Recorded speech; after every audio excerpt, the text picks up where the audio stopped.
BBA, BCA, BCom computer కోర్సులో 100% placement లభించే ఏకైక డిగ్రీ కాలేజ్ కూకట్పల్లిలోని ఐక్రియేట్ డిగ్రీ కాలేజ్. గుడివాడ నియోజకవర్గంలో తీవ్ర ఉద్రిక్తత చోటు చేసుకుంది.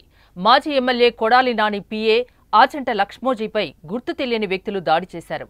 మచిలీపట్నంలో పౌర సరఫరాల శాఖలో విధులు పూర్తి చేసుకుని వస్తున్న లక్ష్మోజీపై దాడి జరిగింది. 8 మంది గుర్తు తెలియని వ్యక్తులు ఒక్కసారిగా దాడి చేశారు. ఈ దాడిలో లక్ష్మోజీకి తీవ్ర గాయాలయ్యాయి. వెంటనే ఆయన్ని హాస్పిటల్కు తరలించి చికిత్స అందిస్తున్నారు.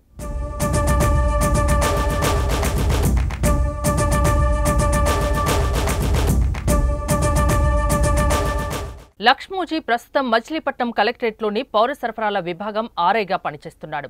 సోమవారం విధులు ముగించుకుని మచిలీపట్నం నుంచి రైలులో గుడివాడ చేరుకున్నాడు.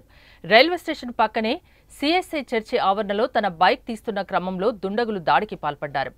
లక్ష్మోజీపై దాడి చేసి అక్కడి నుంచి పరారయ్యారు. ఈ ఘటనపై పోలీస్ శాఖ అప్రమత్తమైంది. దాడి విషయం తెలుసుకున్న జిల్లా ఎస్పీ ఆర్ గంగాధర్రావు వెంటనే గుడివాడ చేరుకుని పరిస్థితిని సమీక్షించారు.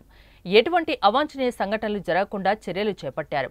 అయితే లక్ష్మోజీపై దాడితో స్థానికంగా తీవ్ర ఉద్రిక్త పరిస్థితులు ఏర్పడ్డాయి. అసలు దాడి చేసింది ఎవరు, ఎందుకు చేశారు, రాజకీయ కక్షలా లేదా వ్యక్తిగత కక్షలా అన్నది తెలియాల్సి ఉంది. కొడాలి నానికి పీఏగా ఆచంట లక్ష్మోజీ గత 10 ఏళ్లుగా వ్యవహరిస్తున్నారు. నానికి చేదోడు వాదోడుగా ఉంటూ అన్ని వ్యవహారాల్ని దగ్గరుండి చూసుకునేవారు. ఇటీవల జరిగిన అసెంబ్లీ ఎన్నికల్లో కొడాలి నాని కోసం ఉద్యోగానికి సెలవు పెట్టి ప్రచారం నిర్వహించారు. నానికి అత్యంత దగ్గర మనిషిపై దాడి జరగడంతో ఒక్కసారిగా గుడివాడ రాజకీయం వేడెక్కింది.